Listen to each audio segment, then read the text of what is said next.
தனம் தரும் கல்வி தரும் ஒரு நாளும் தளர்வறியா மனம் தரும் தெய்வ வடிவும் தரும் நெஞ்சில் பஞ்சமில்லா இனம் தரும் நல்லனையெல்லாம் தரும் அன்பர் என்பவர்க்கே கனம் தரும் பூங்குழலாள் அபிராமி கடை கண்களே.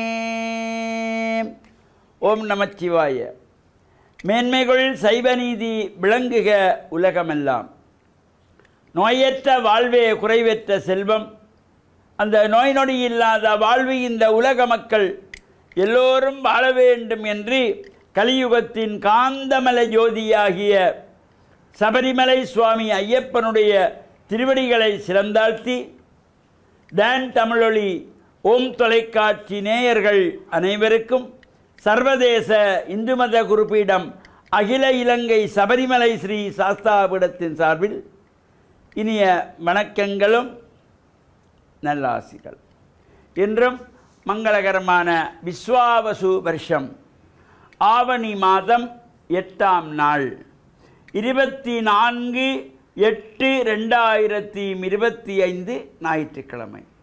இன்று மலர்ந்திருக்கின்ற இன்றைய பொழுதும் நம் எல்லோருடைய வாழ்விலும் எல்லா விதமான சிறப்புகளும் வெற்றிகளும் கிடைக்கின்ற வகையிலே அமைவதோடு பெற்றோர்கள், பெரியோர்கள், குருவானவர்கள், ஆசிரியர்களுடைய அன்பையும் ஆசையையும் பெறுகின்ற பொழுதும் எந்த நாளும் நமக்கு நல்ல நாளாக அமைந்துவிடும்.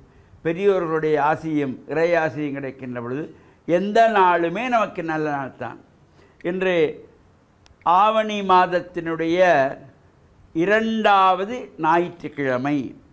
இந்த ஆவணி மாதத்திலே இந்த வார ரீதியான விரதம், கிழமைகள் அடிப்படையாக கொண்ட விரதம் இந்த ஆவணி ஞாயிறு. பொதுவாக நட்சத்திரங்களை அடிப்படையாக கொண்ட விரதங்கள், கிழமைகளை அடிப்படையாக கொண்ட விரதங்கள், திதிகளை அடிப்படையாக கொண்ட விரதங்கள் என்று பக்ஷங்களை அடிப்படையாக கொண்ட விரதங்கள், பல்வேறு வகையிலே இந்த விரதங்கள் இருக்கிறது. இது ஒவ்வொரு சைவ தமிழ் மக்களும் அறிந்திருக்க வேண்டும். இது வாரவாரியான கிழமைகளுக்கு முக்கியத்துவம் கொடுக்கிற விரதம் ஆவணி ஞாயிறு. இந்த ஆவணி மாதத்தில் ஞாயிற்றுக்கிழமை. இப்போ ஆவணி மாதத்து சதுர்த்தி திதியை அடிப்படையாக கொண்ட விரதம் விநாயகருடைய சிறப்போடு கூடிய ஆவணி சதுர்த்தி, விநாயக சதுர்த்தி என்று போற்றுகின்றது. அந்த சதுர்த்தி திதிக்கு முக்கியத்துவம். ஆவணி மாதத்து அமாவாசை, ஆவணி மாதத்து பௌர்ணமி பட்சங்களுக்கு சுக்லபக்ஷம், கிருஷ்ணபக்ஷ விரதங்கள் என்று இவ்வளவு ஒரு சிறப்போடு கூடியது. அந்த இந்த ஆவணி மாதத்திலே வாரவாரியான விரதமாக இந்த ஞாயிற்றுக்கிழமை விரதம் சூரிய பகவான் பிரத்யக்ஷ தெய்வமாகிய சூரியனை வழிபாடு செய்து பொங்கல் வழிபாடுகள் செய்வதற்கு ஒரு சிறந்த நாள். இது ஒவ்வொரு ஞாயிற்றுக்கிழமையும் சூரிய பகவானை வழிபாடு செய்கின்ற பொழுது யாருக்கெல்லாம் பொங்கல் வைத்து வழிபாடு செய்வதற்கு முடிகிறதோ அவ்வாறு செய்கின்ற பொழுது நாங்கள் தை மாதம் மாதப்பிறப்பிலே பொங்கல் வைப்பது போல இந்த சூரிய பகவானுக்கு முற்றத்திலே கோலமிட்டு குத்து விளக்கு ஏற்றி வைத்து பூரண கும்பங்கள் வைத்து அங்கே பொங்கல் படைத்து வழிபாடுகள் செய்கின்ற பொழுதிலும் எல்லா விதமான சிறப்புகளும் கிடைக்கக்கூடியது. இந்த ஆவணி மாதத்தில் வருகின்ற ஞாயிற்றுக்கிழமைகள் இம்முறை 5 ஞாயிற்றுக்கிழமைகள் இல்லை, இது 2வது ஞாயிற்றுக்கிழமை இன்றைய தினம். அந்த வகையிலே இந்த ஞாயிறு வழிபாடுகளை நாம் செய்வதோடு இன்றைய தினத்திலே பொதுவாக இந்த பல்வேறு ஆலயங்களிலும் உற்சவங்கள் ஆரம்பமாக இருக்கின்றன. அந்த வகையிலே மீன்பாடும் தேன்னாடு என்று போற்றுகின்ற மட்டக்களப்பு கிழக்கு மாகாணத்திலே பிரசித்தி பெற்ற முருகன் ஆலயமாக திகழ்கின்ற சித்தாண்டி ஸ்ரீ சித்திரவேலாயுத சுவாமி ஆலயத்தினுடைய துவஜ ஆரோகணம், இந்த உற்சவம் நடைபெறுகின்ற சிறப்போடு கூடியதாக அமைந்திருப்பது. அவ்வாறான உற்சவங்களிலே சென்று கலந்து இறையருளையெல்லாம் நாம் பெறுகின்ற வகையிலும் எதிர்வரும் புதன்கிழமை 27ஆம் திகதி புதன்கிழமை ஆவணி மாதத்து சதுர்த்தியை அடிப்படையாக கொண்ட விநாயகருடைய விரதம், விநாயக சதுர்த்தி விரதம். பல்வேறு விநாயகர் ஆலயங்களிலே சிறப்பு பூஜைகள், வழிபாடுகள், அபிஷேகங்கள், சங்காபிஷேகங்கள், தேர் உற்சவங்கள் என்பன நடைபெறும். அந்த வகையிலே மீன்பாடும் தேர்நாடு என்று போற்றுகின்ற கிழக்கு மாகாண மட்டக்களப்பிலே செங்கலடி ரமேஷ்புரம் என்கின்ற பதியிலே கோவில் கொண்டு எழுந்தருளியுள்ள பள்ளி தேவசேனா சமேத ஸ்ரீ சித்திரவேலாயுத சுவாமி ஆலயத்தினுடைய மகா கும்பாபிஷேகத்தினுடைய தினம், கும்பாபிஷேக தினம், மணவாளக்கோள மகா சங்காபிஷேகம் சிறப்பாக நடைபெற திருவள்ளுவர் கூட்டியிருக்கின்றது.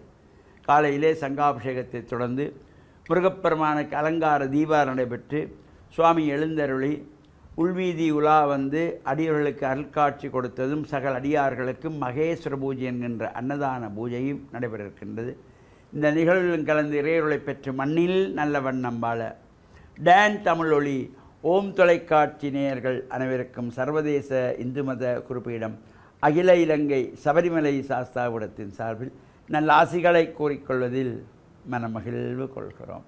சர்வே ஜனாகாம் சுகினோ பவந்து சமஸ்தசன் மங்களானி சந்த் சுபா. ஊசியினுடைய காதிலே ஒட்டகம் நுழைவது போல கடினமாக இருக்கும் என்று ஏன் இயேசு அப்படி கூறினார் என்று சொன்னால், செல்வம், பணம், சொத்து என்று நாங்கள் தேடுகின்ற பொழுது இறைவனை சில வேளைகளிலே மறந்து விடுகின்றோம்.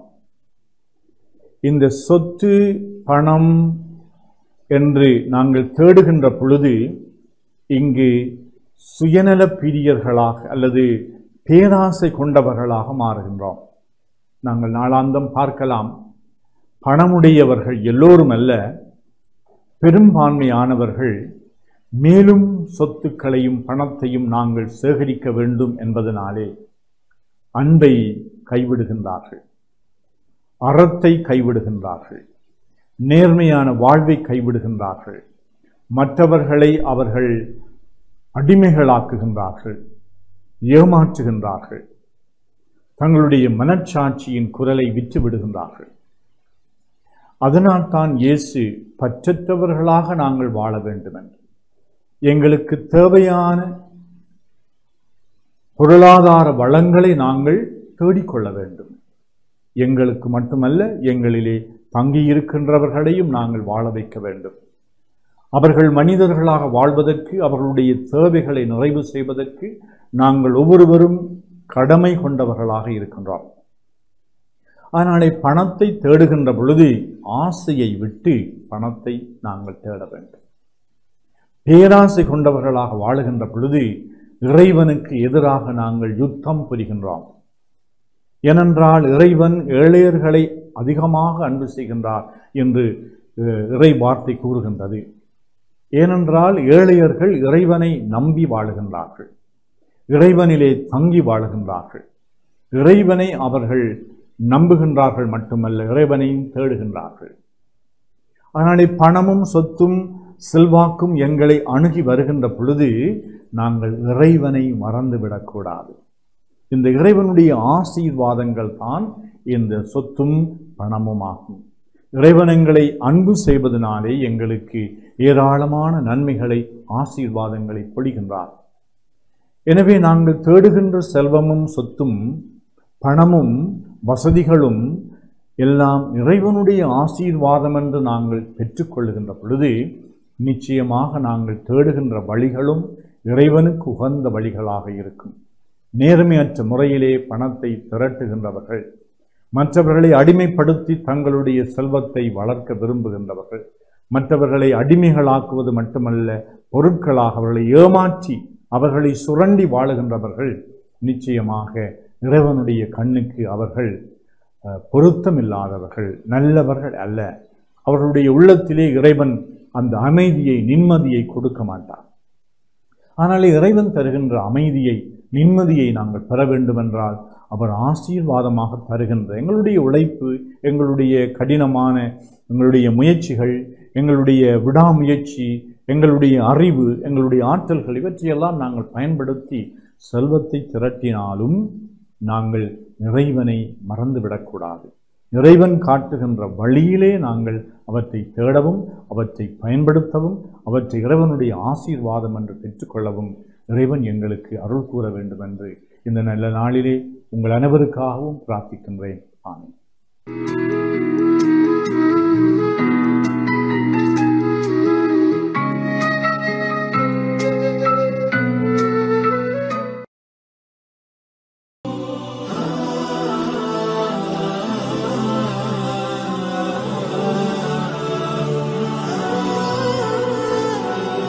அல்ஹம்துலில்லாஹி ரப்பில் ஆலமீன் வஸ்ஸலாத்து வஸ்ஸலாமு அலா முஹம்மதின் ஸல்லல்லாஹு அலைஹி வஸல்லம் வ அலா ஆலிஹி வ ஸஹ்பிஹி அஜ்மஈன் அம்மா பாத்.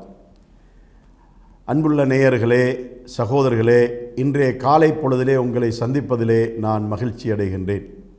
இன்றைய நாளையிலே நான் உங்களுக்கு சொல்ல விரும்புகின்ற நல்ல செய்தி என்னவென்று சொன்னால், பெற்றோர்கள் தமது பிள்ளைகளை நேரான வழியிலே வளர்த்தெடுக்கின்ற முயற்சியிலே அவர்கள் ஈடுபட வேண்டும். பிள்ளைகளுக்கு நல்ல பண்பாடுகளை அவர்கள் சொல்லிக் கொடுக்க வேண்டும். பிள்ளைகளை நல்லவர்களோடு பழகுகின்ற ஒரு பழக்கத்தை நமது பெற்றோர்கள் ஏற்படுத்திவிட வேண்டும். ஏனென்றால் சிறு பருவத்திலே பிள்ளைகளுக்கு நாம் ஊட்டுகின்ற அந்த பண்பாடுகள் தான் அவர்கள் வயது வாலிபர்களாகினாலோ அந்த வயதை தாண்டியதற்கு பின்னாலோ அவர்களை நல்ல பிள்ளைகளாக, நல்ல சமுதாய மக்களாக அவர்களை நாம் மாற்றி அமைக்க நம்மால் முடியும். அதனால் நமது பிள்ளைகளுக்கு எப்பொழுதும் நாம் நல்ல பண்புகளை நாம் உருவாக்க வேண்டும். நல்ல பழக்க வழக்கங்களை நாம் எப்பொழுதும் உருவாக்க வேண்டும். எப்பொழுதும் பிள்ளைகளுக்கு பெற்றோர்கள் முன்மாதிரியானவர்களாக இருக்க வேண்டும். பிள்ளைகளுக்கு நாம் எதை கூடாது என்று தடுக்கின்றோமோ அதை பெற்றோர்கள் செய்கின்றவர்களாக ஒருபோதும் இருக்கக்கூடாது. பெற்றோர்கள் ஒரு பிழையை செய்து கொண்டு அதே பிழையை பிள்ளைகள் செய்யக்கூடாது என்று தடுக்கின்ற பெற்றோர்களாக ஒருபோதும் இருக்கக்கூடாது. இறைவன் திருமறை குர்ஆனிலே சொல்கிறான், யா அய்யுஹல்லதீன ஆமனு லிம தகூலூன மா லா தஃஅலூன். மூமின்களே, விசுவாசிகளே, நீங்கள் செய்யாததை எதற்காக பிறருக்கு கட்டளையிடுகின்றீர்கள், பிறருக்கு சொல்லுகிறீர்கள் என்று இறைவன் நம்மை பார்த்து கேட்கின்றான். அதனால் நமது பிள்ளைகளுக்கு நாம் சொல்லுகின்ற நமது செய்திகள் எல்லாம் நாம் செய்யக்கூடிய நல்லவைகளை மட்டுமே நாம் அவர்களுக்கு சொல்ல வேண்டும். நாம் ஏதாவது தீமைகள் செய்து கொண்டிருந்தால் அதே தீமைகளிலிருந்து பிள்ளைகளை தடுக்க வேண்டும் என்ற அந்த எண்ணம் நமக்கு இருக்குமாயிருந்தால் முதலாக நாம் செய்ய வேண்டிய காரியம் அந்த தீமைகளை நாம் விட வேண்டும். அதை விட்டுவிட்டு பிள்ளைகளுக்கும் அந்த தீமையை விடுமாறு சொல்ல வேண்டும். அதற்கு ஒரு உதாரணம் சொல்லலாம். இன்று புகைக்கின்ற பழக்கமுடையவர்களாக, புகைப்பிடிக்கின்ற பழக்கமுடையவர்களாக அதிகமான ஆண்கள் இருப்பதை பார்க்கின்றோம். ஐரோப்பிய நாடுகளில் பெண்களும் புகைக்கின்றார்கள். இலங்கையை பொறுத்தவரையில், ஆசியா நாடுகளை பொறுத்தவரையில் அதிகமாக ஆண்கள் தான் புகைக்கின்றார்கள். புகைக்கின்ற ஒரு தந்தைக்கு தனது மகன் புகைப்பழக்கமுடையவனாக இருப்பதற்கு விருப்பமில்லை. அதனால் இவன் புகைத்து கொண்டே மகன் புகைக்கின்ற போது மகனை தண்டிக்கின்றவனாக இருக்கின்ற ஒரு தீய பழக்கத்தை நாம் பார்க்கின்றோம். இறைவன் என்ன சொல்கிறான்? நீங்கள் செய்யாததை ஏன் பிறருக்கு செய்யுமாறு ஏவுகின்றீர்கள்? நீங்கள் எதை கூடாது என்று கருதுகின்றீர்களோ அதை நீங்கள் விட்டுவிடுகின்ற வரைக்கும் ஏன் உங்களது பிள்ளைகளுக்கு விடுமாறு நீங்கள் தடை செய்கின்றீர்கள், கட்டளையிடுகின்றீர்கள் என்ற இந்த கருத்தை தான் திருமறை குர்ஆனிலே இறைவன் நம்மை பார்த்து கேட்கின்றான். அதனால் மது பழக்கம் உள்ள ஒரு தந்தை தனது மகன் மது அருந்துகிறான் என்று சொன்னால் இவன் முதலாவது அதை விட வேண்டும். அதனால் அதற்கு பின்னால் பிள்ளையை விடுமாறு சொல்ல வேண்டும். புகைக்கின்ற பழக்கமுடைய ஒரு தந்தை முதலாவது தன்னிடத்தில் இருக்கின்ற பழக்கத்தை விட வேண்டும். அதன் பின்னால் தனது பிள்ளைக்கு அதை விடுமாறு அவன் கட்டளையிட வேண்டும். அவ்வாறு கட்டளையிட்டால் அந்த பிள்ளை அதற்கு செவிதாழ்த்த ஒரு சந்தர்ப்பம் இருக்கின்றது. ஏனென்றால் அந்த பிள்ளை சிந்திக்கும், ஆம், தந்தை தனது கெட்ட பழக்கத்தை விட்டுவிட்டார், புகைக்கின்ற பழக்கத்தை விட்டுவிட்டார், அதனால் நானும் விட்டுவிட வேண்டும் என்று அந்த பிள்ளை ஒரு முடிவுக்கு வர வாய்ப்பு இருக்கின்றது. அதனால் தீய பழக்கங்களை நம்மிடத்தில் வைத்துக்கொண்டு அதே தீய பழக்கங்களை செய்கின்ற நமது பிள்ளைகளுக்கு அதை செய்யக்கூடாது என்று தடுக்கின்ற இந்த ஒரு அறிவீனமான நடைமுறை எந்த பெற்றோர்களிடத்திலும் இருக்கக்கூடாது என்பதை நான் இந்த இடத்திலே உங்களுக்கு இந்த காலை பொழுதிலே சொல்லிக்கொள்ள விரும்புகின்றேன். அதனால் பிள்ளைகளை பராமரிக்கின்ற, பிள்ளைகளை நேர்வழியிலே வழிநடத்துகின்ற பெற்றோர்கள் ஒவ்வொருவரும் மிக மிக கவனமாக வழிநடத்த வேண்டும். தம்மை முன்மாதிரியாக கொண்டே தமது பிள்ளைகள் நேர்வழி நடக்க வேண்டும் என்பதை கவனத்தில் கொண்டு தாம் நல்ல பழக்கமுடையவர்களாக, நல்ல பண்பாடுகளுடையவர்களாக அவர்கள் நடந்து கொண்டு அதே பழக்கங்களை, அதே பண்பாடுகளை பிள்ளைகளுக்கு ஊட்டுகின்ற பெற்றோர்களாக நமது பெற்றோர்கள் மாற்றமடைய வேண்டும் என்பதை இந்த காலை பொழுதிலே கூறிக்கொள்கிறேன். வாஹிரு தஅவானா அனில் ஹம்துலில்லாஹி ரப்பில் ஆலமீன்.